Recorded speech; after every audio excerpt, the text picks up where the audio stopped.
Hey, I'm Dean and this is Legacy Voyage. In Season 1, I'm documenting my journey to earning my first 100K net worth as a full-time college student. Join me as I share some of the lessons I learned along the way. Kia ora. I just got back from one of the most life-changing trips that I've had.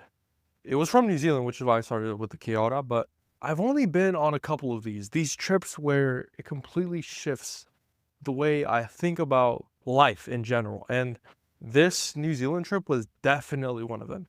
To set the stage, first of all, of course, Standby Life. I had no idea that I was going the day of.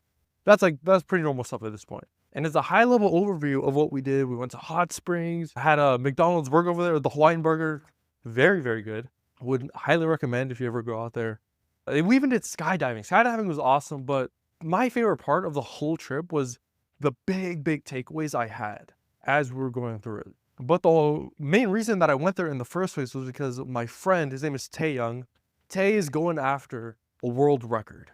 It's an Ironman world record to be the youngest to do an Ironman in 6 different continents. And if you don't know, Ironman is not like the Avengers superhero guy. An Ironman is a race where you swim for 2.4 miles, you bike for 112 miles, and then you do a run for 26.2 miles. And to put that into perspective, imagine you have to run an entire marathon after you've been swimming and biking for like 8 hours. That's what Tay had to do. But as some backstory behind how he was able to do it on this specific trip, he lands in New Zealand, everything's going according to plan. But the big problem was that his bike box didn't come. And the bike box literally had everything he needed to do this race. It had the bike, it had running shoes, it had the food that he was gonna eat during the race, the wetsuit that he was gonna wear, and the swim. Like literally everything you need for an Ironman was in that bike box, and the airline didn't send it. So the day before, we were literally running around trying to find different ways. Okay, where can we get a bike? Where can we get running shoes? All these different things, which, as you can imagine, was like super stressful. But to see the way he handled it was like, okay, that is pretty sick. Because he just pushed through, and everything that could go wrong did go wrong. Like 30 minutes before the race, his zipper broke on the wetsuit. So we're low-key freaking out, talking about, oh my goodness, like we might not be able to swim in the wetsuit. And even when he was trying to buy the bike, he couldn't get the bike because the guy who was selling it to him wanted the money in his hands. And he didn't go grab cash, so couldn't do that. Couldn't do Venmo or Zelle because that would take a day to transfer over. And the guy wanted it right now. So we ended up having to do it over crypto. Pushed through all of that and then finished the race. It was like 12 hours, 12 minutes. Started at 8 a.m. Literally went the entire day till 8 p.m. It was absolutely insane. But as I was watching all of that, here were the biggest takeaways. Probably the number one takeaway I had from that was being around people who changed the baseline for normal. And to give you an idea of this, last year, or even like probably last month, I remember a run to me was 1 mile. Like if I go on a 1 mile run, that's a lot of running in my head, or at least it was. And that's all I would do would be like 1 mile runs because that is what normal was for me. And then I meet this guy called Tay, and he's out here. I remember one specific day out here in SF, he did a 10-mile run in the morning. And then later that day, we went out on a hike as a whole group of classmates and friends. It was a perfect moment of when he changed my baseline for normal. I thought doing 1 mile runs are normal. Man, he's doing 10-mile runs like it's nothing. Like that was just insane to me. And there was even a part in between his race where he does a transition from the swim to the bike to the run. And he was transitioning from the bike to the run. And man's like, yeah, just a little warm up, a little 2 mile swim. I'm gonna go do a marathon real quick. I'll be right back. And I'm like, bro, he's changed the baseline for normal. It's like, what's normal is like this little marathon that he's about to run. It's like, just knock it out real quick. That was just wild in my head. So I was a part of that. And it was like so inspiring. Like the energy when I was at the Ironman finish line, it felt like the exact same energy when I walked into the startup that I was interviewing for as the final round interview. It was like so empowering. Everyone was like believed in what they were doing. It was really cool. And I felt that same type of energy when I was at that finish line. Watching these people, whether they be super old or super big, they would cross that finish line and just like huge excitement, and they had these big wins.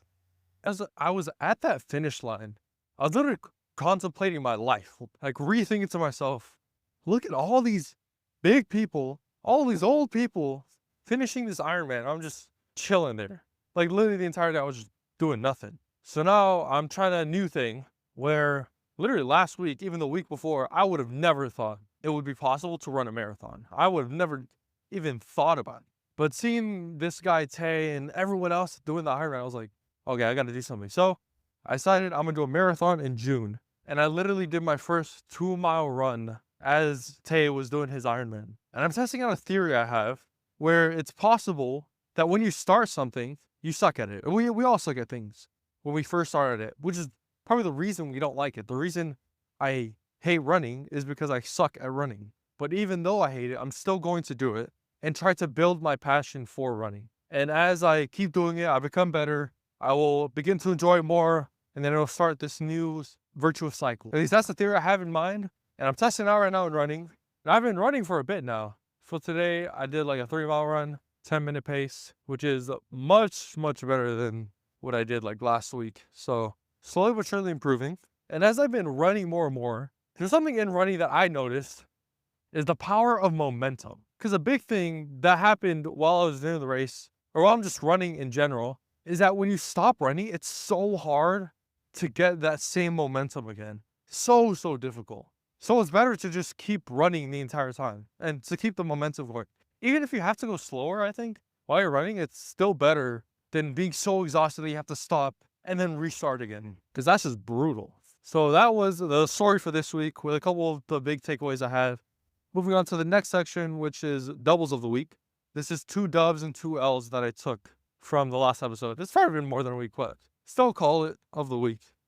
Anyways, the big first dub is giving myself permission to feel. I think it's probably the biggest one.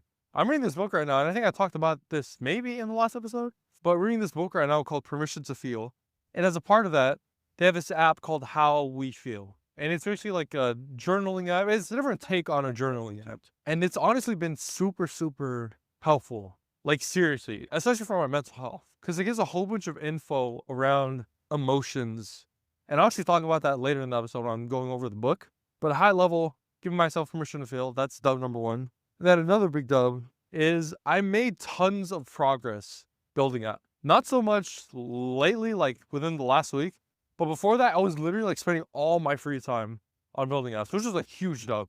So that was really cool. But I think honestly, like the bigger one than that is training for this marathon that's coming up. And I can't lie, it's only been like a week so far. So it's still kind of early to tell, but definitely been enjoying the runs. And I've gotten better since our first one. So that's always great. Couple L's that I took. There was this one assignment that I had for a class. And I like to think I'm a pretty good presenter, pretty good at like sales, you know. But the guy gave me a terrible grade because he thought I was bad at presenting. I was like, freak. But low-key, the big reason was because I was laughing during the presentation. And he thought I was laughing because I was nervous. But it was just because a friend in the... And it was Tay. Tay made me laugh during the presentation. That's a big L. But honestly, I'll just like put more effort into the presentation because I didn't try at all for that class. And then another L I had, it was that before I went to New Zealand, or literally as I was going there, I agreed to do an interview project it was like a crypto startup. I was like, okay, I'll get this to you tonight. And that night I began working on it, literally at probably like 8 p.m. or something, or 10 p.m. It was pretty late. But in order to do the project, I didn't want to just like do it one and done and then move on to the next. I really wanted to get in the weeds with it and understand crypto and blockchain and Web3, like all these different things that I literally had no idea about. So I started diving into that. And then I went through tons of rabbit holes. And I ended up not having enough time to do it. I only spent 4 hours diving into the crypto rabbit hole, but I was able to turn it in the next day. So I think that L would just be like over-promising. I told him I'd get it done by end of day, wasn't able to get it done. So just being more probably realistic with assignments like that. Probably what I'll do in the future. Moving on to the philosophizing section. Honestly, there's been a ton of philosophizing already, just around the story and stuff. But things I've been thinking about this week, or at least since the last episode, probably the biggest thing I've been thinking about is this idea that our character is built in the lows. It's what we do when we're at our lowest that define who we are as people. And I've always kind of known this, but I think I was reminded about this principle when someone for our class came in to talk about like their company and how during COVID they had to lay some people off. And they're talking about how it really hit them hard as a business. But he was talking about the consequences from COVID and how during that low that they had as a company, you really saw who they were. I think a better way to put it is like that's where they really got to see how they are as a company, as a business. So that's the biggest thing I've been thinking about. Now on to the weekly roundup. Random finds I had from the week. Could be a question, a book, a quote, anything like that. First one is a podcast. It's actually a podcast that I did. Not one for Legacy Voyage, but I'm doing a podcast for the Soma Scouts. It's the VC firm that I'm at. Did a podcast interview with one of my professors. Really cool guy. Honestly, I want to work for that dude. Like I could definitely see myself working with him. But he's a really cool guy. We uploaded our first podcast episode probably like last week. So check it out if you want more. I don't know. I barely even talked that episode, but interested on venture space, feel free to check it out. But the next thing I was reminded of is an email from Elon. And I'll call this the Elon's razor. Well, basically, now that he's in the government, Trump just got elected. Now Elon's like going crazy in the government. And he's basically doing the same thing he's always done when he acquires companies. But now he's doing it to literally the entire government. One of the big quotes that, honestly, the biggest takeaway that I had, one of the biggest takeaways that I had from his book, the autobiography by Walter Isaacson on him, was that he loves deleting things. He is a deleter. And he said, by the time you're done deleting everything, if you don't have to replace or bring back 10% of what you deleted, then you didn't delete enough. And it just shows how much he errs on the side of deleting things. And so that's what he's been doing in his company. For example, when he acquired Twitter and later renamed it to X or whatever, he sent out this email. And the subject line is a fork in the road. And I'll read it word for word. Going forward, to build a breakthrough Twitter 2.0 and succeed in an increasingly competitive world, we will need to be extremely hardcore. This will mean working long hours at high intensity. If you are sure that you want to be a part of the new Twitter, please click yes on the link below. Anyone who has not done so by 5 p.m. ET tomorrow, Thursday, will receive 3 months of severance. That email is like so powerful on so many different levels, but last week he sent a similar type of email to a whole bunch of government employees, government workers. Now, I'm not saying that it's like super moral. Honestly, it's probably more closer to immoral, but setting aside the moral implications of this, I think it's just interesting to see the way he operates a company. And that's what he does. For that email that he sent to Twitter, he made the normal to be to leave Twitter. And he only wanted the people who were legitimately bought in and wanted to put in the hard work for Twitter. Now, moving on to the quote, it's one from a book that I read. I think I talked about it in my last episode, but it's called The Ruthless Elimination of Hurry. And it basically talks about how hurry is just super, super unhealthy. And one of the quotes was that all my worst moments are when I'm in a hurry. And I think for myself, I found this super true, where I get caught up and I want to do all these different things. I get overwhelmed that I'm in this hurry, that those are my worst moments. So that's the quote. Now on to the question. And it's the question that he hits on in the book, Permission to Feel. The question is, how are you feeling? That's probably one of the big takeaways I had from the book was you have to name it to tame it. And the idea behind this is that in order to regulate these emotions, it's important to first figure out what the heck they are in the first place. Then after you figure out, we can try to use some strategies, use some tactics for whatever that specific emotion is. And so getting clear on exactly how I am feeling has been helpful to figure out, okay, well, what can I do to try to regulate this emotion? And at first I was like, okay, I'll use that whenever I'm feeling like some type of bad emotion. Like if I'm feeling sad or angry or any of those things, then I can use this tactic, try to name it, then try to regulate it. But the interesting part about the book is that it talks about how there is no positive or negative emotion. There are only neutral emotions. Emotions aren't like inherently good or inherently bad. It just is. It's a source of information that we can use. So for example, if I'm feeling super tired, then that's some information that I probably need to get some sleep. Or if I'm feeling like super happy, then it's some information that what I'm doing in the moment makes me happy. But it doesn't make it inherently good. He probably explains it better in the book, but I'll give that high-level explanation for this one. And then the last big takeaway that I had was this idea of a meta moment. And a meta moment is just a moment of a moment about a moment. And this is that moment where you like take a deep breath, go outside of yourself, and you're like, okay, let me actually think about this. Now, the meta moment can take on a whole bunch of different ideas, but the main thing it is going outside of yourself and really thinking about what would my ideal self do, or what would my future self want me to do. Now, for the article I found, it was an interesting article about how the founder of Wikipedia recently converted to Christianity. Or he recently announced that he converted. He actually converted probably a while back. But the reason is interesting because he studied philosophy and he described himself as a very skeptical philosopher. So it's interesting, he gave this it's basically the size of a book.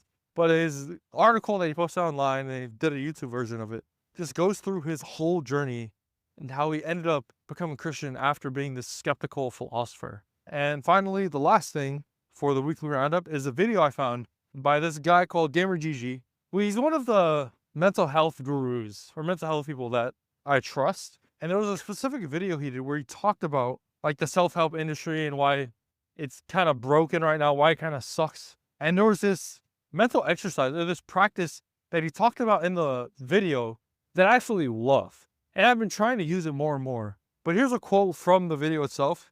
He says, "We have to give up our ego. We have to let go of our emotions. We even have to let go of advantages. We have to kind of put ourselves last and trust." And the reason he says this is because instead of me going about life and I'm constantly thinking about everything's about me, instead, forget about that. Forget your ego and instead, actually do it for someone else. But not just anyone, do it for your future self. And that's kind of how he frames it. It's like, you're not gonna eat healthy for yourself right now. You're eating healthy for your future self. You're not gonna go for a run because you want to run right now.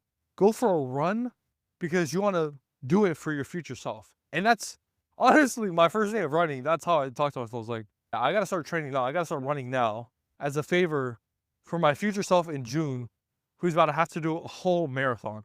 He had a pretty good definition of procrastination that I actually like.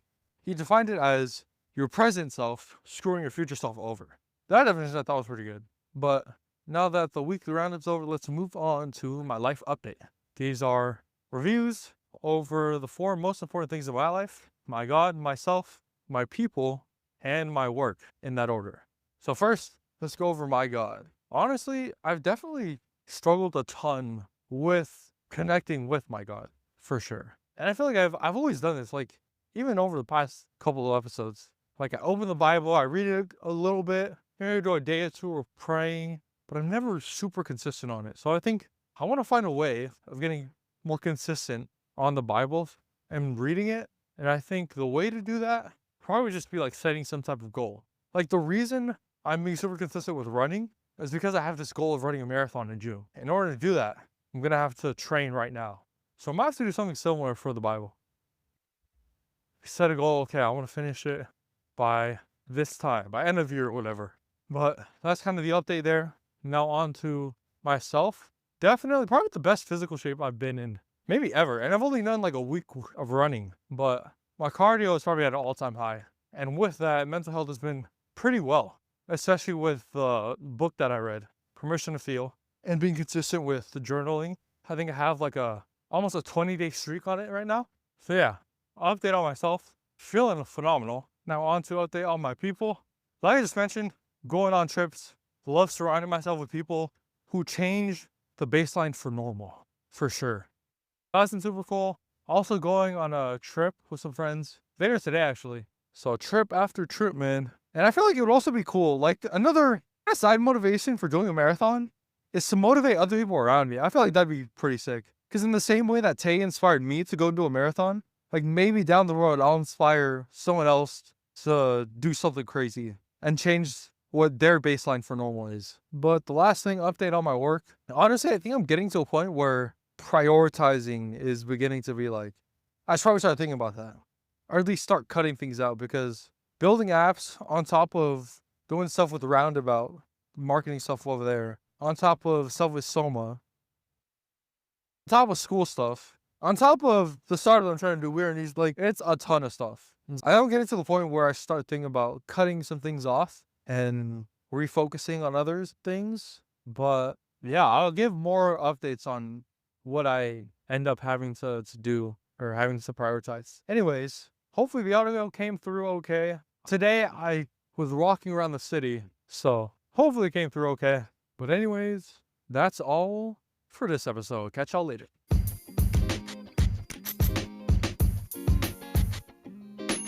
I record these episodes completely free to share success with everyone. So the only thing I ask is that if you learned anything or found something interesting in this episode, just leave a review and share it with a friend. Only takes 5 seconds and it would mean the world. Thanks, and I'll see you in the next episode. Tatok, see you.